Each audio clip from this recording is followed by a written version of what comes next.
Meu nome é Megan Brown e passei por uma experiência de quase morte. Naquela época, eu era uma mãe que ficava em casa cuidando de tudo e tinha uma vida realmente maravilhosa. Era espetacular, pois eu podia fazer o que quisesse fisicamente e ir a qualquer lugar sem qualquer restrição. Tudo isso até uma noite em que fui para a cama e comecei a sentir uma dor muito intensa no estômago, ou melhor, na área do abdômen. Eu tentava me alongar e fazer exercícios de yoga para relaxar meu corpo, mas nada funcionava. A dor só aumentava à medida que a noite avançava. Acho que finalmente adormeci depois de tomar um pouco de Advil. Não faço ideia de que horas eram ou quanto tempo dormi, mas acordei no meio da noite. Liguei para uma amiga minha que havia estado comigo mais cedo naquela noite, junto com seus filhos, e pedi para que ela voltasse, pois eu estava com uma dor insuportável e precisava ir ao hospital. O hospital ficava a 20 minutos de carro, e passei muitas horas lá antes de ser mandada para casa. Acabei adormecendo porque me deram uma injeção para a dor. Um amigo veio me buscar porque eu não podia dirigir. Lembro-me de que, ao chegar em casa, tirei um cochilo e acordei com uma dor tão brutal que precisei ser levada de volta ao hospital. Dessa vez, fui deixada na sala de emergência, e o processo durou o dia inteiro até a noite. Foi quando perceberam que não havia um endocrinologista no hospital, e o técnico de raio-x também não estava disponível. Eu estava em um hospital muito pequeno no centro-oeste, então fui transferida para outro hospital a 52 milhas de distância. Lá, fizeram exames e determinaram que eu tinha colite. Era uma condição extremamente dolorosa e severa. Com o passar dos dias, a dor começou a se espalhar pelo meu corpo. Lembro-me de senti-la nas minhas costas e tentei obter ajuda, mas fui ignorada pelo posto de enfermagem e pelo meu hospitalista. Finalmente, meu hospitalista apareceu, isso já 3 ou 4 dias depois de eu ter sido admitida, e disse que havia me dado 2 miligramas de morfina, mas aumentou para 4 miligramas porque achava que eu era viciada em drogas. Eu fiquei furiosa. Naquele momento, ouvi uma voz me dizendo para fazer uma cena grande, ou eu não conseguiria sobreviver. Eu não sabia quem estava falando comigo, mas sabia que estava em um hospital católico. E tendo crescido católica e sendo uma ex-católica ateia há 18 anos, sabia como fazer uma cena. Sabia o que dizer e fiz. Minhas pernas não se moviam, meus pés não me obedeciam. Eu sentia meu corpo parando. Demiti meu médico, que não acreditou em mim. Então fiz outra cena, gritando e chamando a atenção das pessoas. Finalmente ele saiu e outro médico, outra hospitalista chegou. Ela olhou para mim e exclamou: "Meu Deus, ela está morrendo." Eu havia ganho 43 quilos de fluido em 3 dias e estava ficando cinza. Alguém verificou meu nível de creatinina e viram que meus rins tinham parado de funcionar, o que explicava a dor que se intensificava cada vez mais, porque já durava vários dias. Finalmente fui levada ao departamento de diálise, onde recebi um tratamento excelente. A enfermeira-chefe me informou que precisavam da minha permissão para iniciar uma transfusão de sangue. Naquele momento, senti um grande medo e me vi sozinha, sem saber o que responder. Mas então, ouvi novamente uma voz dizendo sim. Confusa, pensei: "Quem está falando comigo?" E respondi sim. Não sei quanto tempo se passou depois disso, mas me vi caminhando entre nuvens. A terra parecia um lugar maravilhoso, com gramados e árvores, lembrando um lindo parque. O céu azul estava decorado com nuvens e pássaros voando. À esquerda, sob as árvores, vi Jesus. Olhei para ele e exclamei: "Oh meu Deus, você realmente existe." Ele riu, abriu os braços e me convidou para um abraço, o qual aceitei com alegria. Depois de nos abraçarmos, ele disse que tínhamos muito trabalho a fazer, e eu respondi que sabia disso. Eu era ateia naquele momento, mas seguimos adiante e conheci meus outros guias: o Arcanjo Miguel, Saint Germain, El Moria e a Mãe Maria. Tive que assistir à revisão da minha vida, momento em que fiquei extremamente emocionada, pois revivi todas as circunstâncias pelas quais passei. Tive que sentir novamente cada situação, ouvir o que os outros pensavam e também o que eu pensava. Às vezes era perturbador, mas me lembro deles interrompendo a revisão para que eu pudesse recuperar o fôlego. Eles foram muito gentis ao me guiar através dessa experiência, que parecia uma terapia celestial. Após a revisão da minha vida, Meus guias me levaram para outra cápsula dourada. O arcanjo Miguel entrou comigo enquanto os outros aguardavam do lado de fora. Ele pediu que eu me ajoelhasse, e embora eu estivesse de pé, ele recitou o Salmo 91 na versão aramaica, sustentando sua mão direita em um feixe de luz branca cheio de amor que atingia minha alma. Senti uma força imensa, e quando ele terminou, comecei a chorar. O arcanjo Miguel então me perguntou: Megan, por que você está chorando? E eu respondi: porque fui uma tola com vocês. Não acreditei em nenhum de vocês. Disse coisas horríveis sobre Deus, Jesus e o céu. Tive uma experiência traumática aos 20 anos e pensei que Deus não existia. Fiquei grávida e escolhi fazer algo que jurei nunca fazer, e isso me atormentou desde então. E agora aqui estou, diante de um amor tão imenso e indescritível. Não havia palavras para expressar como era bom estar na presença de uma alma tão poderosa, amorosa e sem julgamento. Enquanto os querubins me vestiam com uma toga branca e uma estola que passava sobre mim, notei que na parte inferior da estola havia um emblema da Terra com 7 chamas, indicando que eu era apenas uma visitante da Terra. Saímos da cápsula dourada, acompanhada pelo arcanjo Miguel e pelos meus outros guias espirituais. Comecei a andar uma curta distância até chegar a um imenso templo branco. No centro deste templo havia uma grande cúpula, e a porta principal tinha aproximadamente 10 metros de altura. Em cada lado da porta, havia 2 andares, e em cada andar um pequeno querubim tocava uma trombeta, anunciando a Deus a minha chegada. Isso estava realmente proclamando minha vinda, mas como eu não acreditava em Deus, não sabia para onde estava indo. Ao entrar, Jesus abriu a porta. Meus guias entraram primeiro e eu os segui. Até aquele momento, minha maior preocupação era retornar à Terra e voltar para meu filho, que estava muito jovem, com apenas 4 anos quando o deixei em casa com minha namorada. Eu precisava resolver isso. Estava determinada a corrigir tudo, mas as coisas não aconteceram como eu esperava.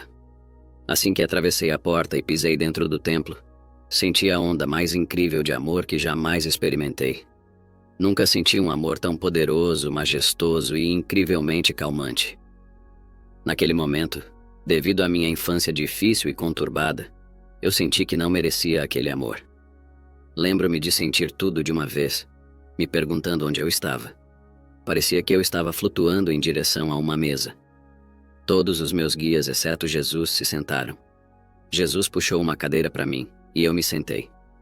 Ele se sentou à minha esquerda, e à esquerda dele estava um homem idoso na cabeceira da mesa. Eu me perguntava quem era aquele homem. Ele começou a falar e todas as almas presentes, 77 no total, começaram a ouvi-lo. Eu ainda me perguntava quem ele era. Nos primeiros 5 minutos ele disse: Megan voltará para a Terra.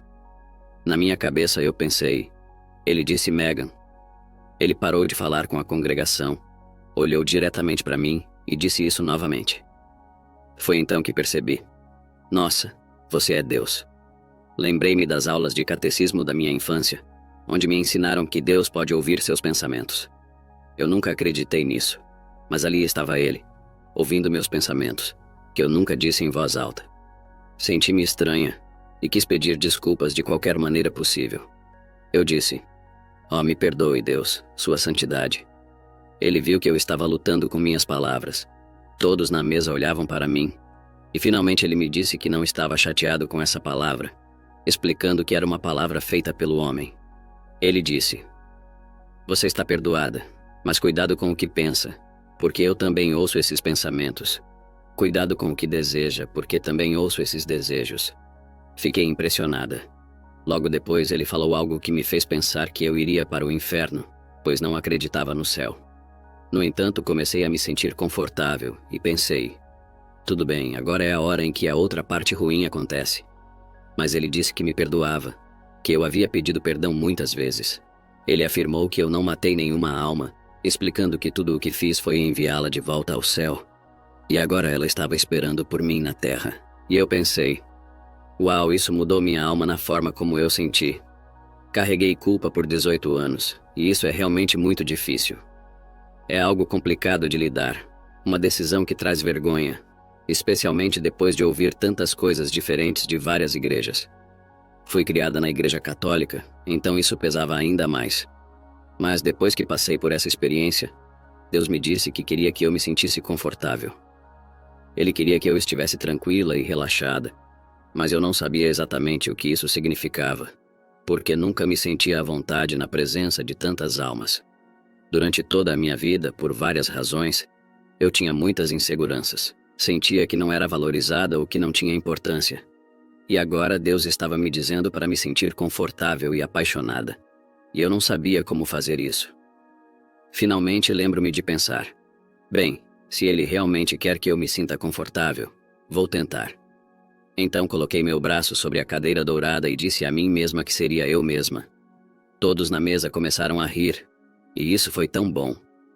Pensei: oh, eles têm senso de humor, isso é fantástico. Esse foi o início da minha jornada no templo, e o momento em que comecei a receber minhas primeiras mensagens de Deus. Vou compartilhar com você um momento específico. Houve uma ocasião em que Deus estava explicando certas coisas para mim. Ele ergueu a mão e abriu o domo acima de nós, mostrando-me a galáxia. Ele apontava para as estrelas e falava sobre a origem das pessoas, como elas vêm das estrelas ou de planetas diferentes. Todas as almas estavam conectadas a esses planetas. Agora, pensando nisso, percebo que ele estava me preparando para o que eu veria no outro lado do céu.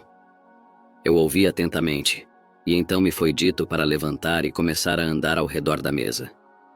Tive que parar em cada alma que encontrei, e cada uma delas tinha uma mensagem para mim.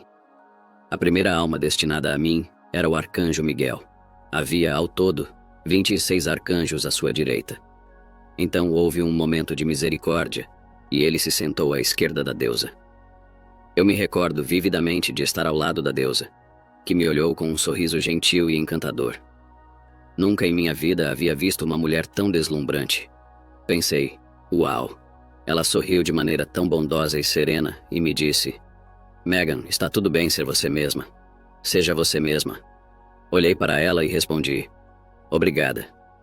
Lembro-me de ouvir de cada alma à mesa bênçãos recebidas, com a vibração mais elevada do simples ato de agradecer. Era como se estivessem me lembrando que esse é o modo de expressar gratidão ali, e me senti extremamente confortável. Após a deusa, estava sentado, inclinado à sua direita, a águia branca. Eu conhecia a águia branca de um livrinho que minha avó me deu quando eu era adolescente. Minha mãe havia passado do catolicismo para o hinduísmo quando eu tinha 11 anos, e minha avó, tentando preencher essa lacuna, deu-me um livro chamado The Quiet Mind, A Mente Tranquila, escrito pela Águia Branca. O livro continha pensamentos e poemas que transmitiam amor e compreensão. Lá estava eu, diante da Águia Branca, e nunca me esquecerei do que ele me disse. Ele me olhou nos olhos e falou: Megan, quando você encontrar uma pena branca, isso não é uma coisa tribal. Quero que você se pergunte o que está fazendo ou sendo. Eu fiquei pensando em como responder a isso, claramente com uma expressão de dúvida. Ele notou e disse: não, você não precisa responder agora. Apenas reflita sobre isso. E eu pensei: ok, nunca esqueci esse momento. Depois da Águia Branca, tantas coisas aconteceram, mas vou focar em Deus. Lembro-me de estar ao lado dele que me disse: Megan, você é a motorista de um carro. Seu carro, eu sou seu passageiro. Quando chegarmos a uma bifurcação na estrada, que caminho você seguirá? À esquerda ou à direita? Pensei que fosse uma pergunta difícil, como se eu devesse saber a resposta certa naquele momento. Deus sorriu e disse: não importa, Megan. Não importa se você vai para a esquerda ou para a direita. Eu sempre serei seu passageiro. Fiquei maravilhada com a beleza dessa mensagem e nunca me esquecerei disso. Então perguntei a Deus com muito respeito. Disse a ele: posso tocar sua bochecha? E ele, com extrema doçura, respondeu afirmativamente. Assim, coloquei minha mão direita sobre as costas da minha mão esquerda e toquei suavemente sua bochecha esquerda. Após um breve momento, retirei minha mão delicadamente e agradeci pelas bênçãos recebidas. Então perguntei: agora posso dizer às pessoas que toquei o rosto de Deus? Ele sorriu, e todos ao nosso redor também estavam sorrindo para mim. Essas são algumas das experiências que compartilharei com vocês no templo. Mas, prosseguindo, foi-me permitido entrar no céu. Quantas vezes rodei a mesa, não sei, pois lá não existe tempo. Jesus veio até mim e pediu que me encontrasse com ele. Fomos até minha tenda, onde precisava ficar. Era uma tenda de uma linda cor roxa real. Lembro-me de estar sentada na tenda quando ele perguntou: "O que parece estar incomodando você? Com o que ainda está tendo problemas?" Respondi: "Jesus, estou tendo muita dificuldade com a maneira como fui tratada na vida. Como fui abusada, ignorada, abandonada e negligenciada. Não sei como lidar com isso. No templo todos disseram, em nome de Deus, que aceitação é sinônimo de amor. Estou tentando, mas não sei como incorporar essa aceitação." Jesus olhou para mim e disse: "Ok, quero que você pense em cada circunstância que você experimentou em sua vida. Cada uma delas é uma criança diferente. Sabendo disso, o que faria com essas crianças?" Imediatamente respondi: "Eu as tiraria de lá se fossem vítimas. Elas têm idade suficiente para seguir em frente." Ele sorriu, deu uma leve risada e disse: "Precisamos falar mais sobre isso." Jesus explicou como cada criança foi negligenciada, nunca recebendo o devido cuidado. Cada uma sentia dor, seja emocional, física, espiritual ou psicológica. Após essa explicação, ele fez a mesma pergunta: "Agora que você ouviu isso, o que faria com essas crianças e como as nomearia?" Eu me senti profundamente emocionada e respondi: "Eu cuidaria dessas crianças, as abraçaria, conversaria com cada uma delas, as confortaria de todas as formas possíveis e as ouviria." Ele perguntou: "Como as nomearia?" Olhei para baixo, com lágrimas nos olhos, e ao voltar meu olhar para Jesus, respondi: "Amaria cada uma dessas crianças. Foi um presente de amor." Ele então disse: "Você está começando a entender. Muito bem." Houve um momento de imenso poder que se desenrolou diante de mim. De repente, recordo-me vividamente dessa cena. Querubins dourados começaram a entrar na tenda, e havia 300 deles. Embora nem todos conseguissem entrar, os que entraram começaram a forrar as paredes da tenda. A tenda era grande, mas mesmo assim, alguns querubins se alinharam do lado de fora. Neste momento, o profeta Muhammad entrou. Eu o conheci no templo, sem saber nada sobre ele ou sobre o Islã. Fiquei surpresa, e todos nos levantamos e nos curvamos em respeito. Descobri que o profeta Muhammad e Jesus compartilham a mesma frequência de amor, ambos enviados por Deus. Eles formam uma tapeçaria divina, quase como um negativo de uma fotografia em preto e branco, representando a galáxia onde estamos. O profeta Muhammad indicou com as mãos para que todos se sentassem, e nós obedecemos. Ele olhou diretamente para mim e disse: "Megan, você voltará para a Terra e contará a todos que estive no Oriente Médio, orando por eles desde que parti. Oro pelo mundo inteiro e quero o melhor para todos. Amo a todos e desejo que você conte a todos que me viu aqui." Após ele terminar de falar, olhei para ele e respeitosamente perguntei: "Por que eu? Por que você está me contando tudo isso? Eu não sei nada sobre o Islã. Entrei aqui como uma ateia de 18 anos que cresceu como católica romana." Ele respondeu com confiança: "Tenho meus caminhos." Não havia erro na informação que ele me passava.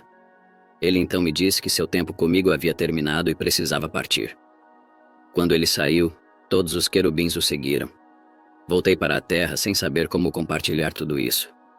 No entanto, com o passar dos anos, desde que essa experiência aconteceu, que foi há 16 anos, percebi que tinha uma obrigação de compartilhar essas histórias. Escrevi sobre elas em um livro chamado Catalisador: Meus 5 Dias no Céu. Deus me ordenou a escrever um livro, embora eu não soubesse sobre o que seria. Ele apenas disse que eu descobriria. Nunca havia escrito um livro antes, mas Deus me garantiu que descobriria o conteúdo. Houve um momento em que eu estava no centro de todos esses mestres ascensionados, santos e arcanjos, com alguns querubins esvoaçando ao redor. Lembro-me de soluçar, implorando para não ser enviada de volta à Terra. A vida antes dessa experiência de quase morte havia sido difícil, e eu sabia o que estava por vir. No entanto, quando acordei de volta na Terra, não me foi permitido lembrar dos detalhes futuros. Lembro-me de todos começarem a falar comigo, cada um com uma mensagem especial. Alguns levantaram suas mãos direitas e enviaram um feixe de luz branca para minha alma. Simultaneamente, todos fizeram isso, e comecei a me sentir mais calma, preenchida por amor. O medo de retornar à Terra desapareceu. Após me encontrar com todos eles, soube que precisava sair. Fui encontrar Jesus e São Germano, que estavam sentados sob uma oliveira. O sol brilhava lindamente. Jesus estava segurando seus joelhos, e nós conversamos. Ele disse que era hora de eu voltar. Implorei para não voltar, mas Jesus, com sua sabedoria e compaixão, disse que ele também seguia as regras de Deus. Ao lado de Jesus, apareceu uma foto do meu então marido e nosso filho juntos.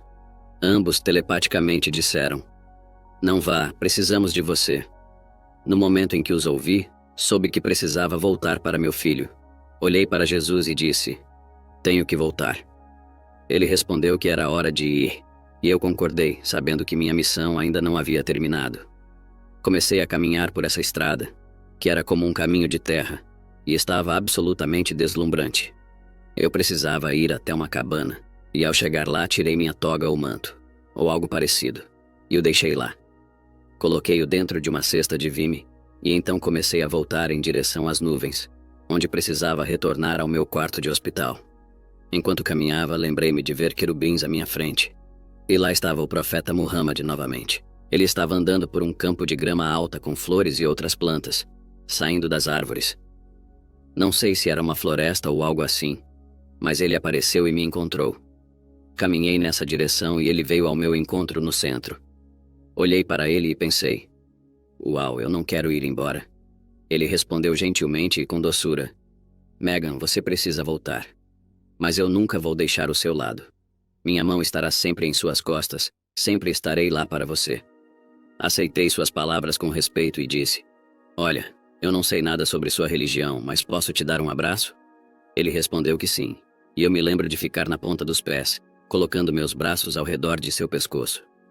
Ele colocou os braços ao redor das minhas costas e foi um momento tão doce. Senti um amor incondicional. Deixei meus braços ao redor de seu pescoço, e ele então me soltou. Fiquei ali diante dele e disse: "Eu te amo." E ele respondeu: "Eu também te amo." Lembro-me do momento em que voltei para o meu corpo, mas não de como me senti. Apenas recordo abrir os olhos e ver uma enfermeira na sala. Não me lembro se havia mais alguém lá, mas olhei para ela e disse: "Acabei de ver Jesus." Porque inicialmente não me lembrei de Muhammad. A enfermeira respondeu: "Você viu?" E eu disse: "Sim, foi incrível. Absolutamente incrível." Uma das últimas coisas que quero compartilhar com você sobre essa experiência, e que é tão importante, são duas lições. A primeira é que Deus, Jesus, Muhammad e muitos outros me disseram no céu que aceitação é sinônimo de amor. Isso é crucial para cada um de nós, para aplicarmos em nosso dia a dia. Aceitação é amor. Isso se refere até às nossas vidas passadas e ao que aconteceu conosco nesta vida, o que pode ser difícil de aceitar, considerando as situações que o mundo enfrenta atualmente. Mas garanto que todos nós passamos por nossas experiências por uma razão e um propósito, e esse propósito é o amor. Outra coisa que percebi no céu é que ele não é um lugar religioso. Existem diferentes religiões lá, como Muhammad, Jesus, Krishna, Lakshmi, Vishnu, Kali e até Ganesh, que lembro ter visto. Havia tantos sistemas de crenças e todos trabalhavam em uníssono. É possível olhar para o outro, cumprimentar-se, apertar as mãos e dizer: "Bom trabalho, estamos aqui tentando espalhar a palavra do amor." A religião não é um sentimento separado no céu. Se existe uma religião que seguem lá, é o judaísmo, que é a primeira religião, e a partir da qual tudo foi criado com a estrela de David. Essa é uma longa história, para a qual não tenho tempo agora, mas falo sobre isso no livro que Deus me enviou para escrever. Acho muito importante que todos nós comecemos a repensar como respondemos à vida. Em vez de reagir, vamos ouvir, baixar nossas defesas e tentar entender cada situação e pessoa antes de julgar. No céu, não há julgamentos. Basta olhar para a pessoa diante de você e lembrar que ela tem uma história, uma vida antes daquele momento. Se não puder entender essa vida, aceite-a. Se não for boa, mude-a. E como mudamos isso? Trabalhando juntos, porque ninguém pode fazer isso sozinho. Recentemente, li uma mensagem de Gandhi que dizia: "Seja intencional com sua energia, com seu tempo, com suas palavras, com seu ofício, com sua respiração, com seu coração, com seus hábitos, com seu foco, com sua conversa pessoal. Seja intencional com sua vida. Este é o seu poder. Isso ressoou profundamente em mim.